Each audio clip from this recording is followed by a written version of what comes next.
Namaskar, welcome back and wish you a happy Women's Day. Viewers, for the longest time, the world has been referring to Pakistan as the nursery, the epicenter of terror. But the Global Terror Index this week tells us that Pakistan has become the second most terror affected country in the world. So, on Media Scan this weekend, is Pakistan truly a victim or is this the consequence of its own karma? Take a look.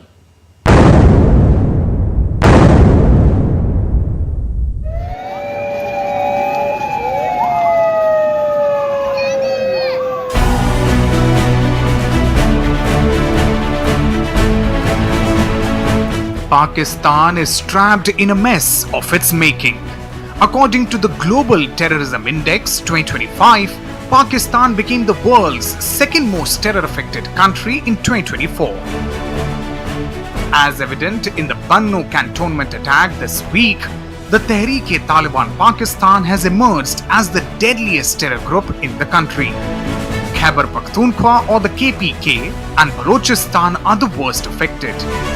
The surge in terror incidents is so high that January 2025 alone faced 74 terror incidents with nearly 100 casualties. Compared to 2023, the rise in terror incidents was at alarming 45% in 2024. The number of attacks doubled from 517 in 2023 to more than 1,000 in 2024. On Balochistan front, attacks by the Balochistan Liberation Army rose 4 times from 116 in 2023 to 504 in 2024. But experts claim that the real figures are far higher than quoted in the reports. So, with that quick capsule, let me introduce you to our guests for this evening. I have here with me in the studio well-known reporter on the terror, the internal security beat, senior journalist Neeraj Rajput. Namaskar Smita ji. Also with us, joining me, Major General Sudhakar ji, geopolitical expert, author, has seen it all in action. Namaskar, General Sudhakar. Namaskar and happy Women's Day, Smita, and wonderful getting reconnected with you after a long gap. Happy Women's Day to all the gentlemen here. And if I may come to you first, General, for the longest time, we have known that Pakistan has been flourishing in the terror export industry. But how do you look at this new news break, which says that today Pakistan is the world's second most terror affected country? And if I am not wrong, recent data shows the surge in terrorism in our western neighbor is something around 50%. And people who have died are also, the number of the dead is equally high. How do you look at these new developments? Yeah, Smita, this is definitely very, very alarming. And although it is known to many of us, why now when Imran Khan was the Prime Minister in a series of his interviews to CNN, he himself had raised his hand. See, what does he do as the Prime Minister if there are 50 different varieties of terror outfits which are attacking Pakistan from all sides? So he is also helpless, he's a victim. So today it is taken a formal kind of a connotation. And if I may allude to further to qualify, the Center for Research and Security Studies in 2024 had given out some figures. A total of 1,166 incidents of terrorist attacks had taken place. And there were counter-terrorist operations resulting in 2,546 fatalities only in 2024. 2,267 injuries only in 2024. 685 military officers and their soldiers have died. And as per the DG Inter-Service Public Relations of Pakistan, he has gone on board to say that 383 officers and soldiers died, 925 terrorists were neutralized, and all these operations were conducted based on 60,000 intelligence-based operations. You are saying 50%, I would say more than 50% surge of terrorist activities have taken place. In January 2025 alone, there are 74 militant attacks, 91 casualties have been reported. February also has got equal, if not more, number of casualties. And if you look back to November last year and August, oh my God, it is nightmarish, the kinds of Yes, the data you are which right, are General. coming. And in fact, this year, January 2025 has been one of the worst. If you look at the data, the number of terror attacks as well as the number of those killed. But coming to the point, if you look at this news break, it seems as if Pakistan is this country which is such a victim of violence and its people are being killed, etc. But isn't it a fact that, first, let us take the TTP, the Tehrik-i-Taliban Pakistan. Haven't these people got their roots in the same country which is now bearing the brunt of their violence? So, do you look at Pakistan as this big victim of violence, or do you look at it as a consequence of karma? Smita, excellent question. These are the consequences, without any doubt, of karma. This is the understatement. Many more bigger and dangerous outcomes are on the way of Pakistan's history. And if I say, as you sow, so shall you reap, is the old proverbial kind of a quotation which right since our childhood we have been hearing. And Pakistan couldn't be a better example than actually what you and me are stating today. Second point I wish to highlight is that they have dug the grave. If you are planning for, bleeding a neighbor, a formidable, powerful, strong country with 1,000 cuts, the same 1,000 cuts also will hurt them. Now they have fallen into such a trap. It's a vicious cycle. They always thought that the kind of proxy war which they had experienced, bringing some kind of a success initially and also later in pushing out the Soviets from Afghanistan, subsequently the Americans from the graveyard of empire that is Afghanistan, perhaps they thought they would be able to apply the same concept of proxy war, same architecture, same kind of resources, that is the non-state actor as a foreign relations tool to actually inflict maximum casualty on India, because they have experienced that it was very difficult to overcome or defeat India conventionally with the primary aim of liberating J&K and snatching it back from India. So this has become an impossible task. They can never do it. Therefore, the cuts they are trying to inflict on India are the same cuts which are bouncing back on their face and giving a tight slap, bringing Pakistan economy, constitution, political dispensation, everyone onto the knees, and maximum thing is General, taking place because of... Yes. So those cuts which were, famously said about India, it seems the cuts are now on the other body, and unfortunately for the people of that country. But allow me to bring in Neeraj here. Neeraj, we were just talking about the action on the Afghanistan border side, the TTP, etc. But there is another front where people, experts seem to say that there is not a single installation which is safe, nor is any army soldier of the Pakistan army also safe, and that is the Balochistan front, where the rebels for various reasons are feeling completely, they are feeling ignored, and they believe that the CPEC is going to finish off their resources with no benefits to the local people. How do you look at the everyday attacks by the Baloch rebels, and what does it tell us about the situation in Pakistan vis-a-vis Balochistan people? Smita ji, I completely agree with what General Sudhakar ji has said.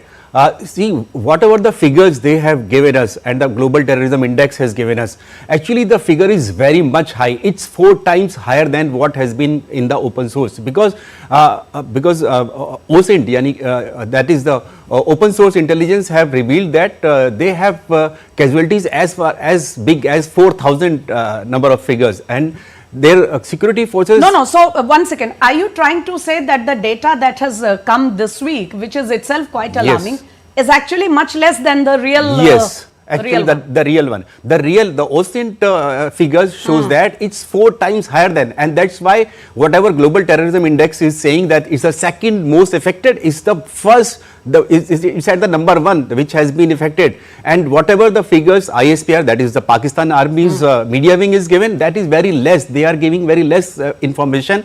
And there, all the posts that has been on this, what you have said, Balochistan, the Baloch border, that is the Iran border, they have been continuously attacked, and we have seen that Quetta railway station, how many soldiers were killed, and same is in the KP, that is Khyber Pakhtunkhwa province. Not in a just single now day. the Bannu attack is alarming. Alarming. Look at the number of the suicide attackers who stormed into the cantonment. Sure, and see their army, which was considered as fifth or sixth, the biggest army, they are unable to fight those TTP militants or the Baloch army also. They are unable to, and all the citadels, their posts, they have been captured. Even see the convoys also, and that is the reason.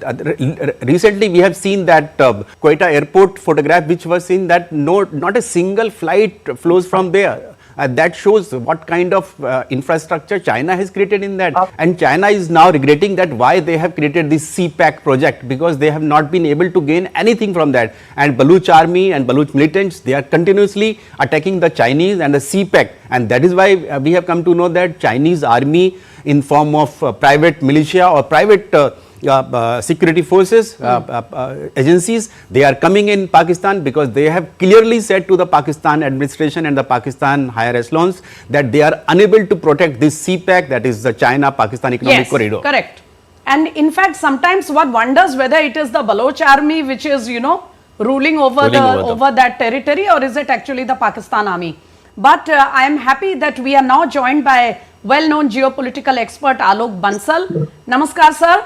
And just to bring you up with the discussion that we were just having, the conversation is mainly about how Pakistan, which has been known to be the epicenter, the exporter of terror for the longest time, has now become the second most terror affected country in the world. Your quick thoughts on that before we move on. See, there is a saying in Hindi, boya ped babool ka to aam kahan se khaye. See, Pakistan has been breeding and surviving on an ideology of radicalization, radical Islam, and that has actually, that has led to the situation that it finds itself in today. More significantly, its security and foreign policy establishment has tried to use these non-state actors, radicalized Islamist outfits, to pursue its security and foreign policy goals. And as a result, it finds itself in a place where the Frankenstein's monsters that it had created are willing to devour it. In fact, we are seeing that the type of attacks that these radical outfits are inflicting on Pakistan, and even ideologically divergent groups like Balochistan Liberation Army and TTP have also formed tactical alliance to affect the Pakistan state. And we are seeing that they are getting emboldened by the day. They are attacking the epicenter of Pakistani state, the heart of Pakistani states, that is the security establishment. You saw the attack on Bannu cantonment, you saw the attacks on airports. That shows that today they are confident of taking on security forces directly. And what is even more alarming is that there have been numerous instances where personnel from within the security forces have been involved in these terror attacks. They have shown their sympathy for these radical outfits and have collaborated with them. So do you look at these elements within the security forces as a matter of local emotional appeal, or do you think there is a kind of a dissatisfaction, if not rebellion, brewing there? It is a question of ideology. These elements within the security forces are equally radicalized, and they feel that the Pakistani state is not behaving the way it should be. And as a result, they are willing to attack the state to pursue their agenda of establishing an Islamic Emirat. Right. I want to come back to General Sudhakar here for a very, very quick question. Sir, we know the attacks on the, as we just repeated, there is perhaps no installation left in Pakistan which can be called completely safe. Everything is vulnerable to attack now. But one does feel bad for the general people, the Awam of Pakistan, because they are having to bear the brunt of the dangerous policies of their regimes and their rulers. Absolutely, Smita, bang on. You have made a very candid statement, open statement rather, I would say. It is only in acknowledgement of what you are saying that I would like to state it in a different manner. It's a self-created problem generated by none other than the founding fathers of Pakistan. If you look back, since time doesn't permit, just in 2 lines, let me dilate. The genesis of Pakistan, or the birth of Pakistan, based on the religion and the language. These are the 2 points, and making them as the most leading Islamic nation in the world. Unfortunately, could not see the light at the end of the tunnel before 2 eminent personalities and the leaders, they passed away, Jinnah and followed by Liaquat Ali Khan. So the vision with which, to my understanding, the very state had been artificially created, could not see it coming into some form of existence before the military rulers took it on. And soon thereafter, actually with the invasion of Soviets into the Afghanistan, the way they were thrown out with the help of the Mujahid began the start point of sowing the seeds of radicalization. That radicalization which Captain Alok is trying to highlight was the start point, the genesis of the terrorism in the epicenter of the world of terrorists. Correct. And therefore there is no looking back. Devouring their own country and people. But I do not, I would not like to end this conversation, gentlemen, before we take a quick look at what External Affairs Minister Dr. S. Jaishankar spoke to the audience at the Chatham House when he was mentioned about Pakistan vis-a-vis Kashmir. Do listen in. Look, on Kashmir, actually we have done, I think, a good job solving most of it. I think removing Article 370 was step number 1. Then restoring growth and economic activity and social justice in Kashmir was step number 2. Holding elections, which were done with a very high turnout, was step number 3. I think the path we are waiting for is the return of the stolen part of Kashmir, which is on the under illegal Pakistani occupation. When that's done, I assure you, Kashmir solved. Okay, so that was Dr. Jaishankar at the Chatham House in answer to a Pakistani journalist's question. But Neeraj Rajput, you have been tracking developments in the POK for a very, very long time, and you know how things are developing there. Pakistan tried to, wash away this statement of Dr. Jaishankar by saying that it was of no consequence, it was laughable, etc. But certainly, there are people rising in POK every other day, and like the situation in the KPEK area or in Balochistan, POK is facing almost everyday trouble to the extent that the administration is now almost supposed to be giving up.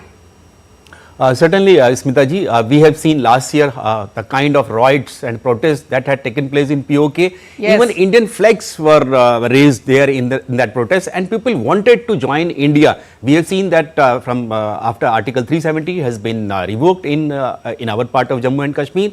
Those people who are living in Pakistan-occupied, illegal occupied J&K, they are saying what kind of development they have been seeing, and that is the reason that the state administration, that is the Pakistan government, as well as the non-state actors JEM and Lashkar-e-Taiba, they recently organized a Jalsa kind of congregation in Rawalkot, and they invited even the Hamas commanders there, because they think that whatever Hamas is doing in Israel and Palestine, they can bring them and they can replicate that kind of thing in Kashmir also. But we can assure that our security forces are completely deployed on LOC and in hinterland also, and whatever kind of misadventure Pakistan will do, because they are not ready to understand that after Balakot strike, that they are not their misadventures will not be successful in our part or on LOC.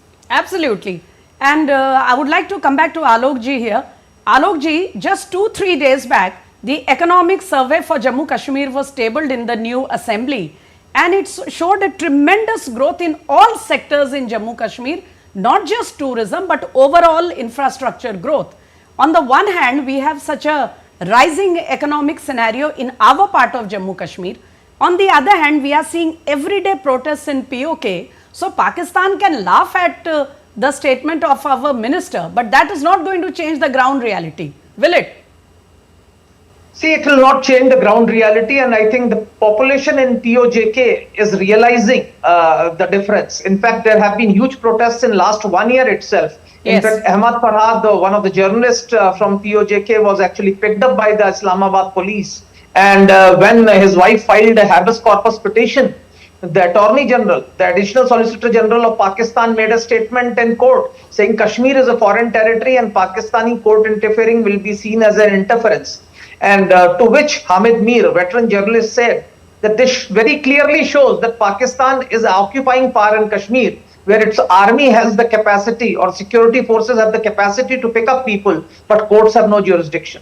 And subsequently, there have been huge protests because people have been protesting that they produce 2,600 megawatt of electricity, consume only 700 megawatts, and still they have 7 to 8 hours of power cut.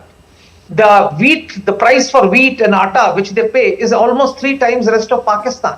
So this is actually the exploitation of the people of Jammu and Kashmir, and the exploitation of this particular region is creating anguish within the people within this region, and they are actually wanting freedom from Pakistani yoke. And to that extent, I think EAM's statement is absolutely bang on. I think constitutionally, legally, any which way you look at it, this part of Jammu and Kashmir is India's. It is India's sovereign territory. Even the United Nations said so, that Pakistan should vacate this territory and remove its forces from here. Pakistan has not done it despite over 7.5 decades having elapsed. So I think it is for Pakistan to do the needful, and this part will be integrated with India, and that's also a parliamentary resolution which we passed on 22nd February 1994.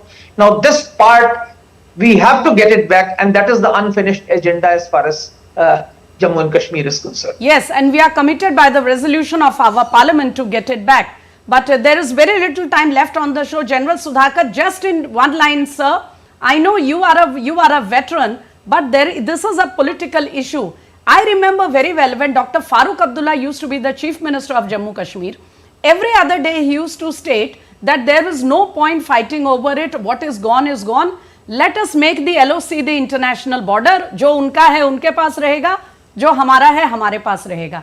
Today his son and current Chief Minister of Jammu Kashmir says Government of India should fulfill its announcement, its promise of getting POK back.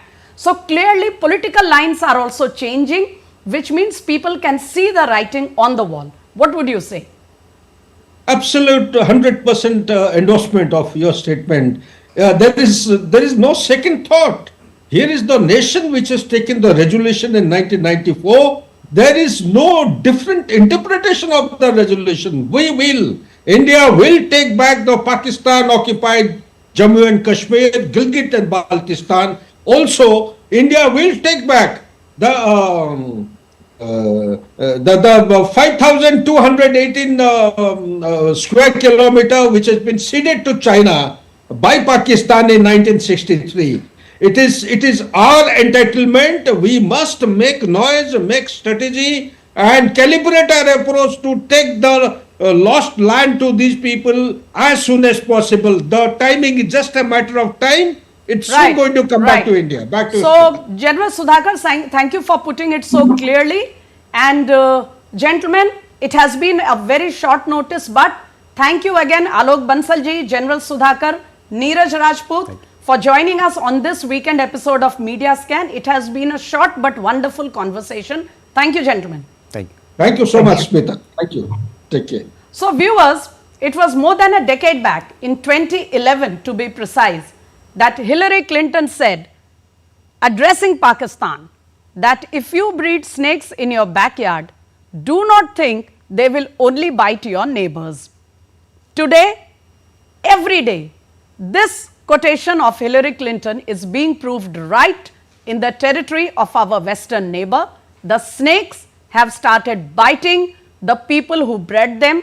A clear lesson to the whole world: do not breed snakes in your backyard. On that serious note, it's a wrap up on Media Scan for this weekend. But do join us next weekend with another issue of global importance. Till then, namaskar.